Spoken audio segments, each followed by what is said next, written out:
Dulu orang ngajar pakai bahasa Arab, sekarang orang sudah bisa pakai bahasa semut.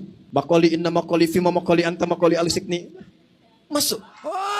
Celeng itu nggak tahu ilmu. Bismillahirrahmanirrahim. Assalamualaikum warahmatullahi wabarakatuh. Alhamdulillahirrabbilalamin. Wassalatu wassalamu ala asyrafil anbiya wal mursalin Sayyidina Muhammadin wa ala alihi wa sahbihi ajma'in, amma ba'du. Sahabat beriman yang dimuliakan Allah, syukur alhamdulillah kita bertemu lagi di channel ini. Pada kesempatan yang berbahagia ini, mari sejenak kita luangkan waktu kita untuk bersama-sama menyimak tausiah atau kajian yang akan disampaikan oleh guru kita. Tentunya banyak sekali ilmu, hikmah, dan manfaat yang bisa dijadikan pelajaran dalam kehidupan kita sehari-hari. Penasaran siapa beliau? Mari kita simak bersama. Selamat mendengarkan. Apalagi pakai bahasa jin. Tak jelaskan ini bahasa jinnya. Bismillahirrahmanirrahim. Bazqakin aqaja makarimakum wa yaqya wa inna akalakum. Nah, itu bahasa khusus. Bahasa apa? Bahasa jin. Kalau bahasa malaikat, Bismillahirrahmanirrahim. Ma qali inna kalimah Allah, ma qali inna kalimah dunya al-haqqiyya fil Allah. Maskun akaryama akaryama fil Allah. Hati-hati. Kita ini jangan sampai menyumpahkan diri sendiri. Ibarat kita sudah sumpah kepada jasad, sumpah kepada hati, sumpah kepada ruh, tidak sadar bahwa tulisan itu sudah menyebar ke seluruh Indonesia, Asia, dan dunia. Hati-hati, betul atau tidak? Kata belatung, kata cacing, makan tuh. Mas asyidi idhasya kasyida. Kamu waktu di dunia saya jadi cacing, bisa menjadi umpan. Sekarang kamu jadi umpan saya, kata cacing gitu bahasanya. Makanya ditanya kata semut, ini bahasa semut. Bismillahirrahmanirrahim. Asyukuri innaka yama qaryama gufron alkihi innaka yama adaryama firma Allah. Apakah saya didoakan enggak gufron? Ya jelas lah. Karena saya informasi dengan Nabi. Nabi siapa? Nabi Sulaiman alaihi wassalam dengan saya. Saya difitnah dina, senang, tetap saya mau mendoakan. Oke. Semua gudangnya tetap kata Rasulullah, Rabbana qul inna rahmatan ibadah, qul inna rahmatan lil alam. Doakan. Betul. Alhamdulillah. Baik, pertanyaan selanjutnya, apakah agama Kristen, pokoknya selain Islam, selain Islam, Kristen, Buddha, Hindu, itu bisa masuk surga? Bismillahirrahmanirrahim. Assalamualaikum warahmatullahi wabarakatuh. Assalamualaikum warahmatullahi wabarakatuh. Alhamdulillah wa syukurillah sebangsa dan setanah. Agama disebut lintas agama. Apakah itu masuk surga? Ya masuk. Karena apa? Sudah ada gardu masing-masing. Betul nggak? Nabinya siapa? Atau malaikat siapa? Atau ulamanya siapa? Pemimpinnya siapa? Itu sudah ada channel-channelnya. Betul nggak? Ada juru kunci-kuncinya. Masuk surga. Masa Islam aja yang masuk surga? Ya enggak. Semua orang yang memiliki kepercayaan, dia punya keyakinan bahwa keyakinan itu akan mengantarkan dia pada maslahat. Silakan cek. Kalau Anda tanyakan kepada non-muslim, dia pun akan yakin masuk surga. Anda tanyakan misalnya pada orang Nasrani, dia yakin masuk surga. Anda tanyakan kepada orang Yahudi, dia yakin masuk surga. Anda tanyakan pada diri kita sendiri, kita pun yakin kita akan masuk surga. Hanya di antara sekian keyakinan itu, kita bisa ukur mana di antara keyakinan yang membuktikan kebenaran dari apa yang diyakini. Sama, Anda ingin mengerjakan sesuatu, semua punya capaian. Tapi kan semua capaian itu bisa diukur mana yang paling benar di antara semua itu. Saya beri contoh kepada Anda misalnya. Baik, jika ada orang mengatakan 2 kali 3 sama dengan berapa? 6 misalnya. 2 kali 3 sama dengan 6. Ada yang yakin 2 kali 3 sama dengan 5. Ada yang yakin 2 kali 3 sama dengan 7. Ada yang yakin 2 kali 3 sama dengan 6. Bagaimana membuktikan keyakinan ini? Mana yang paling benar di antara yang 3 ini? Maka perlu diuji dari semua keyakinan itu untuk menentukan mana yang paling benar dari semua apa yang diyakini itu. Baik, mari kita buktikan misalnya. Dari semua apa yang tadi diyakini, kita mesti bedakan. Ini ada 2 pertanyaan. Apakah ketika kita akan yakin masuk surga termasuk tasyabbuh? Yang kedua, bagaimana menguji keyakinan antara yang paling benar sehingga iman kita yakin terhadap apa yang kita yakini. Baik, saya mulai dari yang kedua dulu. Quran surah ketiga Ali Imran ayat 19, paling kiri sebelah atas. Inna dina indallahil Islam. Sungguh jika ada pun segala hal yang diyakini disebut dengan agama, din, maka yang paling benar kata Allah, yang saya ridhai hanya Islam. Islam. Mutlak, itu keyakinan kita. Ketika Allah menyebutkan yang paling benar Islam, bukan hanya menerangkan Islam benar, tapi menurunkan pemahaman-pemahaman supaya yakin cuma Islam yang benar, bukan yang lainnya. Dari mana? Mari kita uji. Dan ini secara ilmiah bisa kita bahas. Jadi jangan sampai antum mengecilkan orang lain tapi tidak punya argumentasi. Quran itu ketika menjelaskan sesuatu sifatnya argumentatif. Nih keterangannya. Tapi dari keterangan ini saya tidak paksa Anda untuk meyakini apa yang saya yakini. Anda mau silakan, saya nggak paksa. Itu indahnya Quran. Buka Quran surah kedua ayat 256 paling kiri sebelah bawah. La ikraha fid din. Tidak boleh paksa orang untuk memeluk ad-din. Din yang dimaksud Islam. Quran surah 3 ayat 19. Inna ad-dina indallahil Islam. Di dalam Islam nggak boleh paksa orang. Apalagi dengan senjata nggak boleh. Tembak orang, bom orang, bunuh orang itu nggak boleh, dilarang. Ya, saya pernah dengar kejadian bom Jalan Tamrin itu. Baik, setelah itu saya ke Lampung ada pertanyaan, Ustaz, apakah bom di Jalan Tamrin termasuk jihad fisabilillah? Masya Allah. Saya bilang, Pak, Allah, sependek pengetahuan saya, jihad fisabilillah itu jihad di jalan Allah, bukan di Jalan Tamrin. Ya beda. Kaidahnya lain. Sekarang perhatikan, kata Quran, jangan paksa orang. La ikraha fiddin, lakum dinukum waliyadin. Tapi Quran menerangkan, ketika Anda tanya, dari mana taunya Islam benar yang kamu yakini, diturunkanlah variabel-variabelnya untuk membuat Anda berpikir di situ. Contoh, dari aspek ketuhanan, kan yang paling penting, paling substansial, paling esensial, yang paling kuat dalam tatanan keyakinan itu adalah aspek ketuhanan, uluhiyah. Yang membedakan satu keyakinan dengan yang lain adalah konsep ketuhanannya. Dalam Islam tidak ada yang paling jelas dibanding keyakinan lain tentang yang menjelaskan tentang ketuhanan kecuali dalam Islam. Contoh, saya berikan gambaran. Mohon izin. Siapa Tuhan kita? Allah. Perhatikan baik-baik. Perhatikan, ketika Anda menyebutkan Allah, turun perintah dari Allah. Jangan cukupkan, katakan Allah. Jangan cukupkan, tapi Anda mesti punya ilmu untuk menetapkan kenapa Allah yang dianggap Tuhan. Kenapa Allah yang kita yakini sebagai Tuhan? Perhatikan, ketika Nabi ditanya oleh orang-orang kafir Quraisy pada saat itu, "Hei, man rabbuk? Man rabbuk?" Karena ketika turun ayat, "Qul a'udzu birabbin nas, qul a'udzu birabbil falaq." Rabb. Kata mereka, siapa Rabb itu? Karena ini Tuhan-Tuhan kami pun, Lata, Uzza, Manat, itu Rabb juga. Rabb kamu siapa? Turun, qul huwa, katakan huwa yang disebut Rabb itu Allah. Saya tulis. Allah. Ketika menyebutkan Allah, perhatikan. Quran surah 47 ayat 19. Fa'lam. Anda mesti punya ilmu. Annahu la ilaha illallah, untuk menetapkan tiada Tuhan selain Allah. Nah, sekarang lihat baik-baik ya.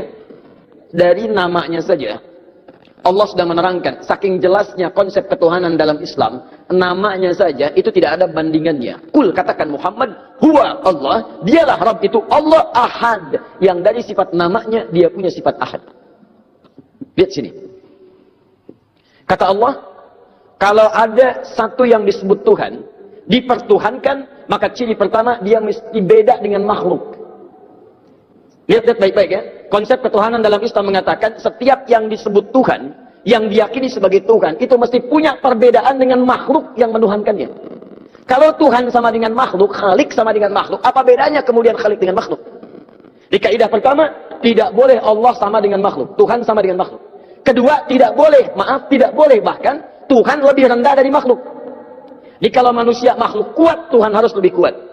Kalau makhluknya misalnya punya kekuatan, Tuhan mesti lebih kuat dibandingkan dengan itu. Sepakat sampai sini? Namanya pun mesti beda dengan makhluk. Lihat, nama Tuhan Allah sifatnya Ahad. Ada Wahid, ada Ahad, itu beda. Kalau Wahid, satu masih mungkin ada dua. Itsnain, tsalatsa, arba'. Tapi kalau Ahad, satu-satunya yang tidak ada duanya. Sekarang perhatikan baik-baik.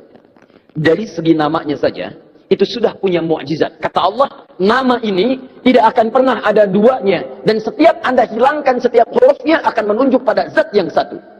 Contoh. Allah. Saya hilangkan kemudian satu hamzah wasalnya. Ini. Baca. Lillahi ma fis samawati wa ma fil ardh. Saya hilangkan satu huruf masih menunjuk pada yang satu. Ahad. Lillah. Saya hilangkan satu lamnya. Lam satu hilang. Pasti dia ikut hilang. Baca. Lahu mulkus samawati wal ard. Lah masih menunjuk kepada Allah. Saya hilangkan lamnya. Baca. Hu itu singkatan dari huwa asalnya. Hu singkatan dari huwa. Karena ketika Anda baca huwa wakaf di sini, maka Anda hilangkan wa-nya, baca hu-nya. Quran surah kedua Al-Baqarah ayat 255, paling kiri pertengahan. Allahu la ilaha illa huwal hayyul qayyum, waqaf di huwa. Allahu la ilaha illa wa-nya enggak dibaca. Kalau Anda ingin baca, Anda munculkan lagi huwa. Lihat ketika Anda wakaf di situ, Allahu la ilaha illa hu asalnya dari huwa, menunjuk kepada Allah. Kalau Anda tanya siapa itu huwa Ustaz, kembalikan ke ayat Quran surah ke-112. Kul huwa Allahu ahad. Kul huwa Allahu ahad, masih menunjuk kepada Allah. Kalau saya hapuskan kemudian, ini saya hapus lagi.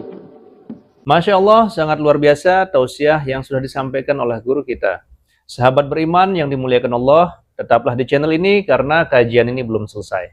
Dan masih banyak lagi hal-hal menarik yang akan disampaikan oleh beliau. Mari kita lanjutkan kembali. Selamat mendengarkan. Kelihatan? Tidak. Setiap yang tidak kelihatan disebut dengan ghaib.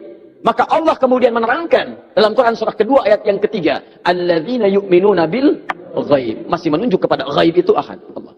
Setiap huruf dihilangkan masih menunjuk pada zat yang sama. Itu baru namanya saja. Sekarang Anda hadirkan segala nama yang dipertuhankan di sini. Tuliskan. Ambil contoh saja. Saya tidak tuliskan untuk menghormati kepercayaan yang lain. Tapi kalau Anda ingin coba, silahkan masukkan. Karena kita agak sensitif nih. Pulang dari sini jadi tersangka nanti saya. Misal, ada yang mempertuhankan dengan nama, misalnya, misal dengan nama yang luas. Misal saja. Misal. Tulis. Buang S-nya. Jadi apa? Menunjuk pada makna yang berbeda. Buang I-nya. Jadi apa? Buang L-nya jadi apa? Buang U-nya jadi apa? Buang T-nya jadi apa? Nggak ada sama sekali. Masukkan nama-nama yang dipertuhankan, tuliskan hurufnya, tuliskan namanya. Semua nama dari kepercayaan apapun, tuliskan. Ketika Anda hilangkan setiap hurufnya tidak akan menunjuk pada zat yang sama. Perhatikan, dari namanya saja sudah menunjukkan bahwa ini nama bukan nama biasa. Jadi benar ketika Allah mengatakan memilih namanya fa'lam annahu la ilaha illallah. Ini menunjukkan keyakinan yang paripurna. Baru namanya. Saya belum bicara rububiyahnya. Saya belum bicara asma wa sifatnya. Itu saya baru bicara tentang namanya saja. Maka kalau namanya saja sudah punya mukjizat jauh dibandingkan yang lainnya, maka bagaimana kemudian kita menolaknya sebagai Tuhan? Belum yang lainnya, lam yalid wa lam yulad. Tidak diperanak dan tidak diperanakan. Kalau Tuhan itu hasil dari anak, berarti sama dengan makhluk.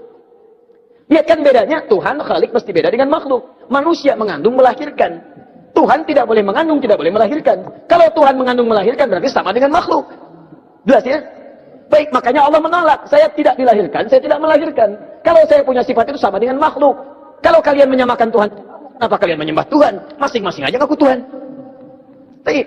Walam yakul lahu kufuwan ahad, dan tidak punya partner dalam kekuasaannya. Wah, kalau punya partner bahaya. Tuhan ini pengen begini, Tuhan itu pengen begitu. Ya, ada Tuhan pemberi nikmat, ada Tuhan pemberi azab. Begitu mau diberikan nikmat, kata yang azab, jangan, karena saya mau mengazab itu. Kata yang pemberi nikmat, jangan dulu, saya berikan itu. Ribut sama Tuhan. Jelas ya? Jadi kalau kita meyakini misalnya Islam agama yang hak, kemudian itu mengantarkan kita ke surga. Ketika Anda yakin dengan Allah disebut beriman. Iman syarat pertama mengantarkan ke surga. Karena itu ketika Allah menyebutkan kalimat surga pertama dalam Quran surah kedua Al-Baqarah ayat 25, paling kanan sebelah atas, maka disebut kalimat iman dulu. Wa basyiril ladzina amanu wa 'amilus salihati anna lahum jannatin tajri min tahtiha al-anhar.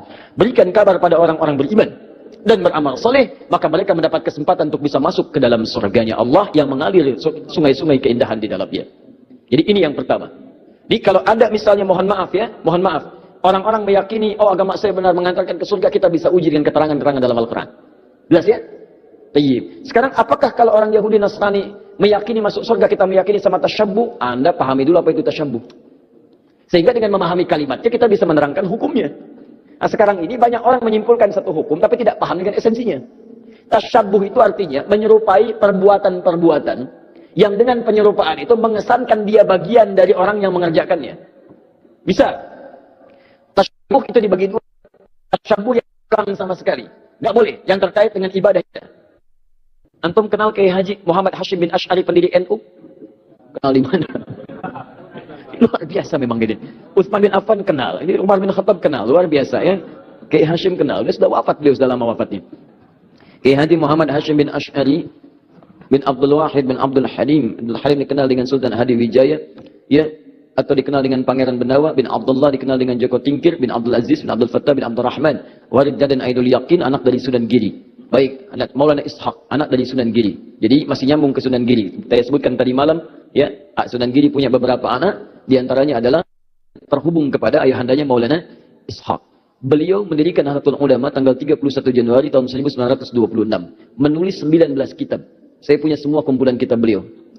Itu kitab keduanya, namanya Risalah Ahlus Sunnah. Masya Allah, sangat luar biasa kajian yang sudah disampaikan oleh guru kita.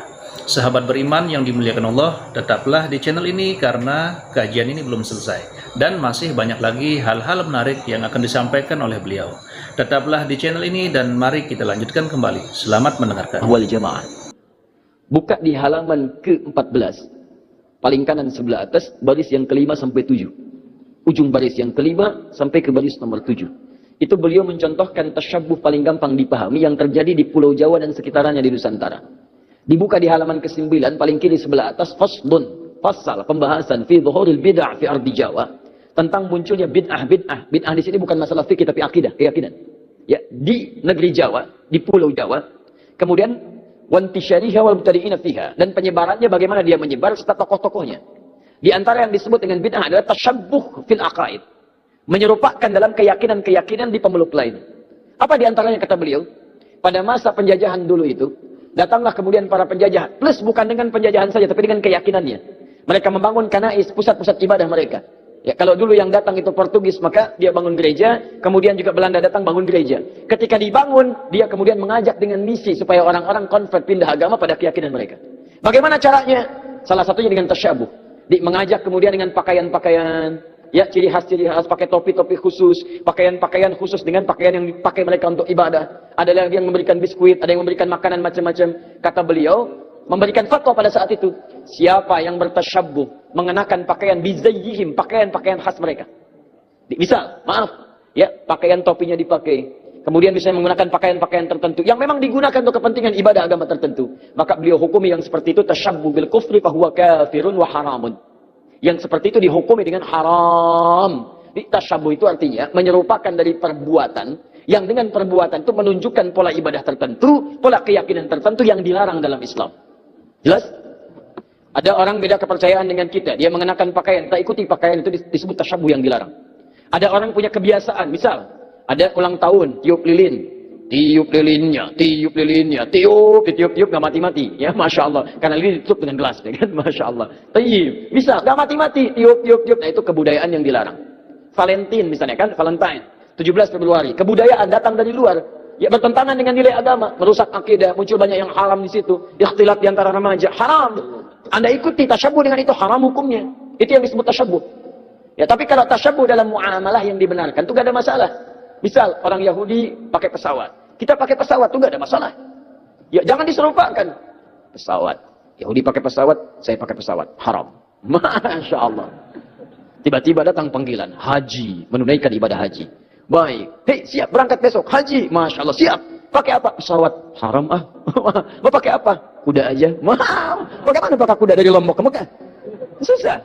Ya, itu handphone. Orang Nasrani pakai handphone, antum pakai handphone. Ya jadi jangan diserupakan. Oh, Nasrani handphone, saya pakai handphone. Berarti haram. Tidak. Ya, Anda boleh gunakan itu. Ketika mereka menggunakan, Anda gunakan. Cuma perbedaannya, bagaimana cara Anda menggunakan itu. Mereka gunakan misalnya untuk keyakinan mereka. Anda gunakan untuk keyakinan Anda. Update waktu sholat, masukkan program Quran di dalamnya. Ada yang sifatnya serupa. Dia nelpon, Anda nelpon. Itu bukan tasyabbuh. Kan itu pola umum dalam kehidupan. Dia bicara, Anda bicara. Dia makan, Anda makan. Itu bukan tasyabbuh. Cuma perbedaannya, apa yang Anda makan, apa yang mereka makan. Bagaimana cara mencari makanan, bagaimana cara mereka mencari makanan. Itu yang membedakan antara mereka dengan kita. Makanya orang beriman ketika mencari makan pun disebut kalimat imannya dulu. Quran surah kedua ayat 172. Paling kiri sebelah atas. Ya ayyuhalladzina amanu kulu min thayyibati ma razaqnakum. Hei orang-orang beriman, silahkan cari makan dari apa ya rezeki yang telah kami tetapkan. Di orang beriman itu mau cari makan pun imannya disebutkan. Dan halalnya dibuang. Lihat. Ketika Allah menyebutkan manusia secara umum, kalimat halalnya muncul. Quran surah kedua ayat 168, paling kanan sebelah bawah. Ya ayyuhan nasu kulu mimma fil ardi halalan thayyiba. Hei manusia, silahkan cari makan dengan cara yang halal. Silahkan beraktivitas di bumi dengan cara yang halal. Tapi ketika menyebut orang beriman, halalnya dibuang. Ya ayyuhalladzina amanu kulu min thayyibati ma razaqnakum. Halalnya dibuang. Thayyibat jadi dijamakkan. Thayyib jadi thayyibat. Kata para ulama tafsir, kenapa kalimat halalnya dibuang? Karena orang beriman itu imannya akan otomatis menuntun dia pada yang halal. Jadi kalau Anda mengaku beriman, masih mencari yang haram, ada yang salah dalam iman Anda. Ada yang keliru. Makanya orang beriman itu tidak mungkin melakukan perbuatan buruk. Datang ke kantor, tiba-tiba ada yang misalnya ngasih proyek yang tidak jelas, imannya akan menghentikan tangan dia untuk menyebut yang tidak jelas itu. Kalau mereka yakin masuk surga, kita yakin itu bukan tasyabuh namanya. Tapi perbedaan keyakinan kita untuk didiskusikan mana yang terbenar di antara keyakinan itu. Di tasyabuh itu sifatnya ada dua. Tasyabuh dengan yang tidak dibenarkan sama sekali, yaitu perbuatan-perbuatan kufur yang bisa mengantarkan kita pada kufuran, atau perbuatan maksiat yang dilarang oleh ketentuan agama. Tapi kalau tasyabuh dalam muamalah itu bukan tasyabuh namanya, tapi hanya Alhamdulillahirrabbilalamin. Demikianlah kajian penuh ilmu, hikmah, dan manfaat yang sudah kita dengarkan bersama dari guru kita. Semoga tausiah atau kajian yang sudah disampaikan kepada kita semua menjadi ilmu yang bermanfaat dalam kehidupan kita sehari-hari. Sahabat beriman yang dimuliakan Allah, terima kasih banyak sudah menyimak kajian ini sampai selesai. Doa dan harapan saya, semoga sahabat semua selalu diberikan kesehatan, dimudahkan segala urusannya, dan dilancarkan rezekinya. Amin ya rabbal alamin. Demikian yang dapat saya bagikan, kurang lebihnya mohon maaf. Sampai bertemu lagi di kajian berikutnya. Wabillahi taufiq wal hidayah. Wassalamualaikum warahmatullahi wabarakatuh. Setelah kita mendengarkan bersama tausiah penuh ilmu, hikmah, dan manfaat yang sudah disampaikan oleh guru kita, sekarang mari kita lanjutkan aktivitas kita masing-masing. Semoga tausiah yang sudah beliau sampaikan kepada kita semua menjadi ilmu yang bermanfaat dalam kehidupan kita sehari-hari, dan semoga kita semua bisa istiqomah dalam mengamalkannya. Buat sahabat semua, saya ucapkan selamat beraktivitas dan sukses selalu. Sampai bertemu lagi di video berikutnya. Wassalamualaikum warahmatullahi wabarakatuh.